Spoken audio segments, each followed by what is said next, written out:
हाय, मी उर्मिला तुमचं स्वागत करते माझ्या यूट्यूब चॅनलमध्ये.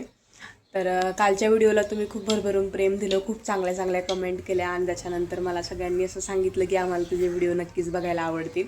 तर मी आज पुन्हा एकदा सकाळी उठून नवीन व्हिडिओची सुरुवात करते आणि तुम्हाला काहीतरी चांगलं दाखवण्याचा प्रयत्न करते. तर सगळ्यात पहिलं तर मी उठले आणि आता फ्रेश व्हायला जाते, मस्तपैकी देवपूजा करते आणि त्यानंतर मी मस्तपैकी स्वयंपाकामध्ये काहीतरी बनवते आणि तेच तुमच्यासोबत शेअर करते. काही निमित्ताने मला बाहेर जावं लागलं, त्याच्यासाठी मी पटपट रेडी झाले, चेंज वगैरे केलं आणि केस वगैरे आवरत होते. थोडासा मेकअप वगैरे काही करत नाही, कारण की गरमीच एवढी होते मुंबईमध्ये विचारूच नका. सनस्क्रीन वगैरे लावली आणि खूप उशीर झालेला, कारण की मला अचानक कळलं मला बाहेर जायचं, 10:30 वाजता निघायचं होतं आणि 10:40ला मी घरातच होते. त्यानंतर मी यांना म्हणत होते मला खूप भूक लागली आहे, तर घाईघाईमध्ये हे मला म्हणतात अगं खाऊन जा, पण माझं हेच होतं की नको, मला खूप उशीर झाला आहे. त्यानंतर मी यांनी माझ्या हातामध्ये आणून भाजी चपाती दिली, तर मी यांना म्हणते हातामध्ये न देता ताटलीमध्ये दिली असते तर मी पटकन तरी खाल्ली असती. म्हणजे दिलेल्याला सुद्धा महत्त्व नाही, आपण बायका अशाच असतो म्हणायचं. त्यानंतर मी देवपूजा केली, मस्तपैकी थोडंसं पटपट खाल्लं आणि तिथली भांडी वगैरे आवरली आणि बाहेर जाण्यासाठी निघाले. माझं काम एक दोन तासामध्येच होणार होतं. आणि मग त्यांनी मला फोन केला की त्यांनी ॲक्च्युली मला काल 2 कुर्ते घेतले होते आणि त्यातला एकच कुर्ता मला एस साईजचा आला आणि दुसरा एस साईजचा कुर्ता मला हाताला टाईट होत होता. तर मग तो घरामध्ये ठेवून काही फायदाच होणार नव्हता, म्हणून आम्ही पुन्हा एकदा चेंज करण्यासाठी मॉलमध्ये गेलो. म्हणल्यानंतर काहीतरी खाणं होणार हे कन्फर्मच आहे. मग आम्ही मॅकडॉनल्ड्स घेतलं आणि मी स्ट्रॉबेरी ऑरिओ शेक घेतला होता आणि त्यांनी कोल्ड्रिंक कोकचे खूप दिवाने आहेत ते. सो स्वतःच खायचं आणि स्वतःचाच कचरा स्वतःनं उचलायचं, मॉलमध्ये ही पद्धत मला खूप आवडते. आणि त्यानंतर मी सगळं आवरलं आणि माझा टॉप चेंज करण्यासाठी मॅक्समध्ये गेले. टॉप चेंज वगैरे केला. मला वेस्ट साईडमध्ये शूज पाहायचे होते, पण मला काय आवडले नाहीत ते, कारण की मला जसे हवे आहेत तसे ते आय थिंक मला भेटलेच नाही. मला उन्हासाठी बचाव करण्यासाठी पूर्ण म्हणजे पाय कवर झाला पाहिजे शूज हवेत आणि ते पूर्ण फक्त 5 फिंगर आपल्या अडकतात ना, अशापर्यंत शूज येत होते. मला काय ते आवडलेच नाही. त्यानंतर मी घरी आले. आईंना मेहंदी लावायची होती डोक्याला, तर त्यांच्या डोक्याला मी मस्तपैकी मेहंदी लावून देत होते. आमच्या या आठवड्यातून 3 वेळा एक्सपेरिमेंट करत असतात केसांवरती. जाऊ देत, जुनी लोक आहेत, त्यांना असं वाटतं की काहीतरी केलं तर अजून चांगली केस येतात, पण त्यांना हे समजत नाही की केमिकलयुक्त सगळ्या गोष्टी असतात. असो, त्यांना मस्तपैकी मेहंदी लावून दिली आणि आमच्या आईंचा माझा बॉन्ड खूप चांगला आहे, सांगायचा मुद्दा. त्याच्यानंतर मी संध्याकाळच्या जेवणामध्ये मस्तपैकी मेथीचे थेपले आणि व्हाईट सॉस पास्ता बनवणार होते.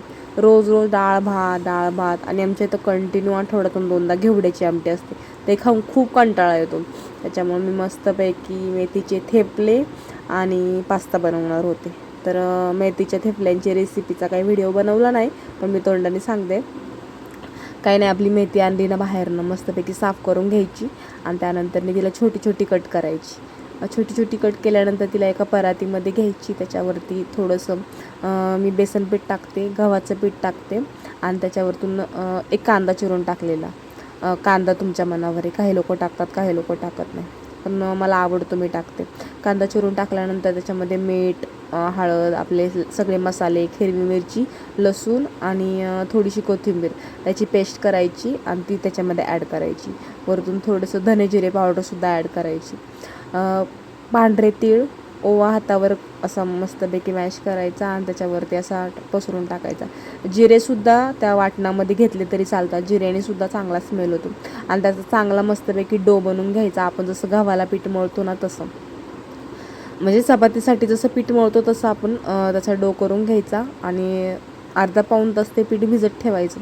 काही लोक हे थेपले रुमालावरती करतात, पण मला पिठामध्येच आवडतात, कारण की रुमालावरती ते चुलीवरतीच खाण्यामध्ये मजा आहे. त्या ओले ओले करून मग ते रुमाल मस्तपैकी तव्यामध्ये टाकायचा, ते गावाला छान वाटतं. आणि मुंबईसारख्या ठिकाणी किचन पण छोटा असतो, ह्या सगळ्या गोष्टी करायला नको वाटतात. किचन जर मोठा असेल तर माणसाला स्पेस भेटतो आणि त्याच्यानंतर आपण नवीन नवीन एक्सपेरिमेंटसुद्धा करतो.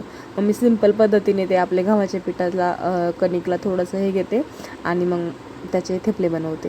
त्यानंतर मी पास्ता बनवण्यासाठी घेतला होता. व्हाईट सॉस पास्ता मला खूप आवडतो. मी लोखंडवाल्यात होते तेव्हा खूप खायची, कारण की मला खूप आवडतो व्हाईट सॉस पास्ता. आणि मी घरीच आता बऱ्यापैकी बनवते. त्याच्यामध्ये पण चिली फ्लेक्स नव्हता, त्याचं पण घरगुती जुगाड केलं मी. तर आपले बटर आणि थोडंसं तेल, त्याच्यामध्ये लसूण टाकायचा आणि त्याला मस्तपैकी फ्राय करायचं. त्याच्यामध्ये 2 चमचे मैदा टाकायचा. मैदा आपण टाकू शकतो किंवा आमच्या रुपाली त्यांनी मला सांगितलं होतं की मशरूमची कसली तरी पेस्ट भेटते. मी नेक्स्ट टाईम तो पास्ता ट्राय करणार आहे, पण ह्यावेळेस माझ्याकडे अवेलेबल नव्हती. मग मी जे होतं त्याच्यामध्येच बनवलं. मैदा टाकायचा, मस्तपैकी त्याला असं भाजून घ्यायचं आणि त्याच्यामध्ये दूध ॲड करायचं. दूध आणि मी पाणी ॲड करते, कारण की जास्त दुधाने पण मला उन्हाळ्याच्या दिवसामध्ये मला असं दूध खायला पण भीती वाटते, कारण की पॅकेटवालं दूध तो नकोच वाटतं दुधाचे पदार्थ. पण मला पास्ता आवडतो म्हणून मी बनवते. तर त्याच्यामध्ये पाणी आणि दूध मी बऱ्यापैकी ॲड केलं. मग त्याचं मैदानी पूर्ण घट्टपणा येतो. त्याच्या साईडला चीज असं किसून घ्यायचं. चीजसुद्धा त्या मिश्रणामध्ये ॲड करायचं. मग घट्ट अशी ग्रेव्ही तयार होती, म्हणजे घट्ट सॉस रेडी होतो. त्याच्यावर ऑरिगॅनो टाकला आणि थोडंसं काळी मिरी असते ना, ती टाकली तिखटपणा येण्यासाठी. मी मागच्या वेळेस हिरवी मिरची टाकली होती, पण मला पाहिजे तेवढी टेस्ट नव्हती आली. चिली फ्लेक्सनी मस्त टेस्ट येते.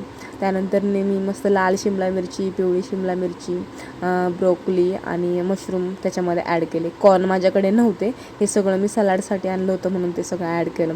साईडलाच पास्ता उकळून घेतला आणि त्याच्यामध्ये त्याला गाळून थोडासा थंड करायला ठेवला.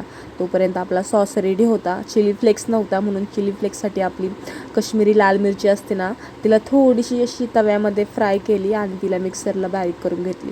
पण त्याचा कलरच आला त्या पास्त्याला, व्हाईट नव्हता, रेड झाला.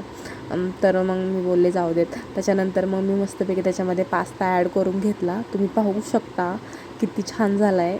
म्हणजे जसा दिसतोय ना त्यापेक्षा तो खायला पण सुंदर होता. कधीतरी मी अशा गोष्टी बनवत असते, कारण की बाबांना ह्या सगळ्या गोष्टी सहसा आवडत नाहीत, कारण की जुनी लोकं आहेत, त्यांना भाकरी भाजी हा प्रकारच आवडतो. पण कधीतरी केलं का ती लोकंसुद्धा आवडीने खातात आणि चांगलं म्हणतात. हेच तर असतं, आपण बनवल्यानंतर कोणीतरी चांगलं म्हणलं की अजून पण नवीन नवीन गोष्टी बनवायला मजा येते. तसंच काहीसं. तुम्ही पाहू शकता पास्ता खूप छान झाला होता. आणि माझा व्हिडिओ आवडला असेल तर नक्कीच लाईक, शेअर आणि सबस्क्राईब करा. भेटूयात नेक्स्ट व्हिडिओमध्ये. तर बाय.